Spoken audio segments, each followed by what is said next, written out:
Tout est énergie, les mecs. Tout est énergie. Bon, ça, c'est les phrases perchées des mecs qui sont dans le développement personnel. Tout est énergie. Mais en réalité, c'est vrai. Si tu étudies un petit peu la science, si tu étudies un petit peu les anciennes traditions qui sont très, très, très intelligentes, qui sont basées sur énormément de connaissances intelligentes, tout est énergie. Et du coup, ton monde intérieur reflète ton monde extérieur. Pourquoi ça? On va essayer d'expliquer un petit peu ce principe assez sympa et assez utile à comprendre. Et comment tu peux l'utiliser également dans ton domaine si tu es entrepreneur ou si tu veux créer des choses, si tu veux avancer dans ta vie, etc. Donc, le cerveau ne fait pas la différence entre quelque chose qu'il a imaginé et quelque chose qui est réel. On a fait beaucoup de tests. Et d'ailleurs, tu peux tester, tu peux imaginer, tu fermes tes yeux et tu t'imagines que ta main est chaude, ta main droite est chaude. D'accord? Et pour t'imaginer que ta main droite est chaude, donc tu visualises ta main droite chaude, tu peux la visualiser peut-être rouge, tu peux la visualiser quasiment, tu sais, avec l'effet, tu sais, quand il fait chaud, genre l'air autour, il fluctue comme ça, tu peux l'imaginer comme ça.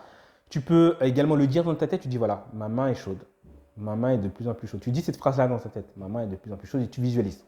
Et tu vas voir, tu vas sentir que ta main est littéralement plus chaude. Et d'ailleurs, si tu prends un thermomètre, c'est là qui est puissant. Tu prends un thermomètre, tu verras que tu auras augmenté la température de ta main.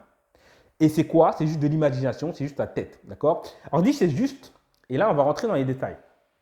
Il y a ton cerveau, ton inconscient ne fait pas la différence entre ce que tu imagines et ce qui est, entre guillemets, réel. Et moi, je me suis posé la question, c'est comment ça se fait qu'un truc aussi puissant que l'inconscient, parce que le système nerveux, je ne sais pas si tu as déjà vu un système nerveux humain, ça ressemble un petit peu à un arbre, d'accord? Et d'ailleurs, on parlera de ça plus tard, mais je crois que la vraie forme de l'inconscient, c'est la forme qu'ont les arbres et les éclairs. Mais on verra un peu plus tard pourquoi. Mais le système nerveux, c'est un truc ultra compliqué, vraiment, c'est impossible à refaire. En tant qu'être humain, on ne peut pas refaire un système nerveux. On ne peut pas recréer un truc aussi puissant que le système nerveux. C'est vraiment un truc puissant. Et ce truc-là, il ne fait pas la différence entre ce qui est réel et ce qui est imaginaire. Je me suis posé la question, c'est peut-être parce que ce que nous, on appelle imaginaire et réel, peut-être qu'en fait, c'est une fausse distinction. Peut-être qu'en fait, il n'y a pas de différence réellement, qu'il n'y a pas de différence entre l'imaginaire et le réel. Alors tu vas me dire, mais t'es fou toi quoi. J'imagine un éléphant rose, il n'y a pas d'éléphant rose. Je te dis, ok. Mais regarde cette table. Regarde cette table, cet ordinateur ou ce stylo.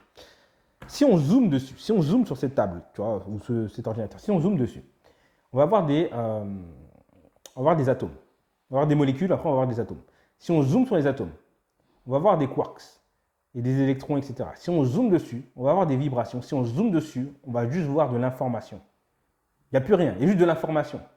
Question, quelle est la différence entre de l'information et de l'imagination? L'imagination, c'est juste des datas, c'est juste des données que tu as, des données, d'accord? D'ailleurs, ils sont bien storés quelque part. C'est bien de l'information quelque part quand tu imagines, tu vois bien que ça apparaît sur l'écran de ton esprit, mais c'est bien storé quelque part. Donc, quelle est la différence entre le fait que cette table, au bout du compte, si on zoome dessus, ou ce mur-là, si on zoome dessus, c'est juste des atomes et en fait, c'est des vibrations, d'accord? Donc, juste des données, juste de l'information. Et le fait que ton imagination, c'est de l'information. Tu vois bien qu'il n'y a pas de différence. Donc, en gros, au fond, la raison pour laquelle ton inconscient ne fait pas la différence entre l'imagination et le réel, c'est parce qu'en fait, il n'y a pas de différence entre l'imagination et le réel. D'ailleurs, quelle est la différence entre l'imagination et le futur? C'est du potentiel. Quelle est la différence entre l'imagination et le passé? C'est passé, c'est plus là. Hmm. D'ailleurs, non mais, étudie un peu la science qui se passe en physique quantique et ce qu'on appelle les wave collapse. D'accord? Wave collapse. Donc en gros, les électrons, on ne sait pas si c'est des vagues ou si c'est des particules. Et d'ailleurs, je pense que le sujet a été réglé par quelqu'un depuis des années avec une forme spéciale. Bon, je te parlerai peut-être dans une autre vidéo.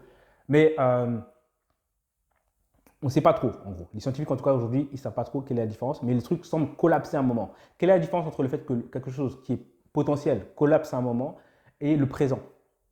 Parce que là, aujourd'hui, tu peux toucher la table, là. OK? Mais la seconde qui est passée, ou l'heure qui est passée, elle est passée. Donc, c'est dans du potentiel. Il est où le moment où je touche la table? Et dans le futur, tu peux toucher la table. Il n'est pas encore là. Il est potentiel. À quel moment je touche la table? Je ne sais pas si je suis clair dedans. Je suis peut-être un peu perché dans l'histoire, mais ce que je veux dire, c'est qu'en fait, il n'y a pas tellement de différence entre le potentiel et au moment où il collapse, il devient concret. Le concret, c'est le présent. Et le reste, c'est juste des potentiels. D'accord? C'est juste des potentiels qui sont collapsés. Donc, voici pourquoi ton imagination, ton inconscient ne fait pas de différence entre ce qu'on appelle l'imagination et le réel. Mais pourquoi c'est hyper puissant du coup? Parce que tu peux transformer le réel avec ton imagination. Bah, ouais. Et comme je te dis, fais l'exercice. En fait, les trucs que je te dis, ne crois pas sur parole. Teste par toi-même. Tu prends tes deux mains, tu les regardes et tu décides que ta main droite sera plus chaude que ta main gauche. Et tu verras que ta main droite sera plus chaude que ta main gauche. C'est juste de l'imagination. Et ça s'est transformé en réel. Autre exercice que tu peux faire maintenant, parce que tu veux dire, ouais, mais là c'est mon corps, c'est toujours mon corps. Donc mon cerveau a un impact sur ton corps. Donc déjà, autre exercice que tu peux faire, c'est que tu te visualises, regarde, tu vas visualiser un truc où tu vas mettre d'autres personnes en jeu. Comme ça, tu ne pourras pas dire c'est mon corps, d'accord? Une personne que tu connais, d'accord? Tu vas la visualiser. Faire quoi? Tiens, te checker comme ça. Faire un truc qui n'est pas habituel. Par exemple, faire un check. Tu tapes dans les mains, tac, etc. Ok? Tu vas la visualiser faire ça. Ok? Et tu visualises bien ça dans ta tête. Et après, tu vas agir. C'est le secret, tu vas agir en conséquence pour que ça se produise. Mais d'abord, tu visualises dans ta tête. Tu vas voir qu'il y a de fortes chances que ça se produise. Ensuite, tu vas le faire avec des gens qui ne sont pas autour de toi. Donc, tu vas faire, par exemple, qu'est-ce que tu peux faire? Tu peux visualiser aujourd'hui, voir un oiseau chanter, juste devant toi, là, qui vienne devant toi à moins de 3 mètres devant toi. Un oiseau qui vient, qui chante 2 secondes et puis après qui s'en va. Qui se pose devant toi à moins de 3 mètres, il te regarde 2 secondes, après il s'en va. Visualise ça et teste. Après, agis en fonction, c'est-à-dire sors dehors. Si tu visualises ça et que tu restes chez toi, ça ne va pas arriver. Mais tu visualises ça, ensuite tu agis en fonction, tu sors dehors. D'accord? Après, tu fais rien, juste tu sors dehors. D'accord? Tu visualises ça et tu sors dehors.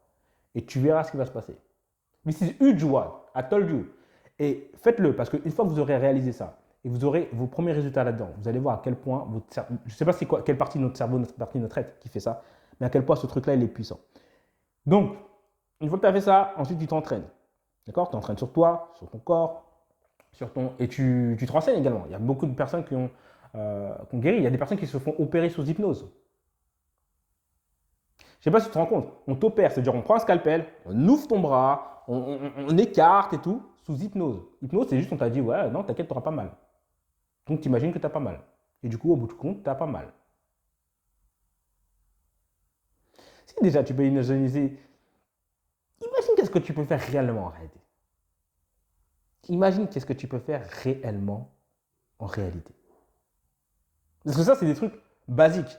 Il n'y a pas tellement des gens qui ont passé leurs années à faire que ça, en fait, toute leur vie. Donc imagine, si tu décides là, tous les jours, je vais mettre ça en place. Je vais en faire une habitude. Et en plus, généralement, on en fait une habitude, mais inconsciente. Et on visualise souvent des trucs négatifs. Ah, ça va se passer comme ça, non, non, oh, je le savais. Après, tu dis la phrase, oh, je le savais, oh, j'en étais sûr, etc. Mais en fait, c'est toi qui as projeté le truc dans l'histoire, tu vois. Donc, autant mettre le contraire. Parce que quand tu mets le contraire, tu mets le positif, tu viens avec une expression positive. Donc, tu apportes de l'énergie positive. Et les gens préfèrent avoir un truc positif. Et quand tu as un truc qui est plutôt positif, eh ben, généralement, tu arrives à trouver des solutions. Et même si en face de toi, le truc est complètement négatif, il y a un dernier secret que je vais vous partager, c'est que tu prends tes lunettes imaginaires, les lunettes que tu appelles les lunettes de tout est génial. Tu prends tes lunettes imaginaires, d'accord? Donc, tu imagines des lunettes, je sais pas, en or, en diamant, etc. Tu les mets sur tes yeux, donc imaginaire, clac. Et tu dis tout est génial et je trouve toujours des solutions, il y a toujours des trucs géniaux. Et tu vas voir que tu vas trouver des solutions géniales, là, même dans un truc qui est complètement éclaté au sol, négatif. Parce qu'il n'y a rien qui existe sur cette planète qui n'est pas génial.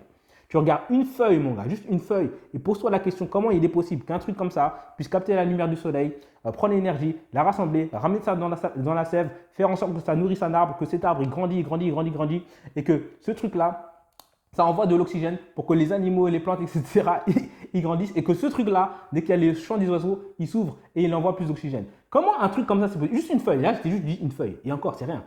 Regarde, juste une cellule humaine. Regarde, renseigne-toi, je te dis. Les mecs, parce qu'en fait, vous ne regardez pas la science, c'est pour ça que c'est des foufous. Allez, regardez des vidéos de science sur les cellules humaines, sur les neurones, sur peu importe ce qui est, sur le soleil, sur la Terre. Il n'y a rien dans ce monde qui n'est pas extraordinaire. Et ce qui est encore plus extraordinaire, c'est que non seulement il n'y a rien qui n'est pas extraordinaire, mais que toutes ces choses-là sont accordées les unes aux autres.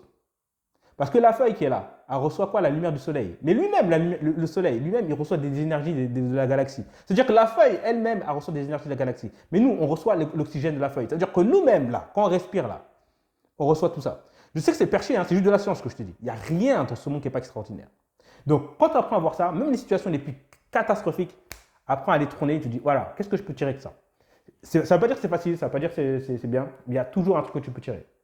Tu peux dire, ah, la dernière fois que j'ai vécu cette situation-là, j'ai réagi comme ça, là au moins j'ai réagi comme ça, c'est déjà bien. J'ai grandi, j'ai appris ça. Qu'est-ce que je peux apprendre de ça? Ok, il y a cette situation-là, elle est telle qu'elle est, elle n'est pas bien, etc. Mais je ne vais pas la juger. Je vais dire, il y a cette situation-là, maintenant qu'est-ce que je peux faire? Encore une fois, je t'ai fait une vidéo dessus, je trouve des puzzles. Ça peut être un problème, transformer en puzzle. Ok, il y a cette situation-là, est-ce qu'il n'y a pas d'autres personnes qui ont vécu la même chose? Est-ce qu'ils n'ont pas une solution? Souvent, tu as des gens qui ont vécu la même chose que tu as vécu et qui ont trouvé une solution. D'accord? Et ça, c'est juste des puzzles, c'est une manière de penser. Mais si tu penses en négatif, tu vas pas trouver. Tu vas, ah, c'est chiant, c'est nul, c'est nain. Et après, c'est très difficile. Ça ne veut pas dire que c'est facile tous les jours, ça ne veut pas dire que tu ne peux pas t'énerver, ça existe, d'accord? Ça existe, évidemment. Mais c'est plus simple de régler la vie lorsque tu la vois de façon positive. C'est plus simple de régler la vie de façon positive que de la voir même réaliste. Parce que être réaliste, en réalité, ça veut dire que tu vois que ce que tu vois. Et positif, ça veut dire que tu vois ce que tu crois. Et la plupart des choses qui ont été créées ont d'abord été imaginées, donc crues par quelqu'un. Donc d'abord, imagine que c'est possible et essaye. Je sais que c'est pas facile, mais essaye. Allez, je te dis à très vite, c'était Mickaël.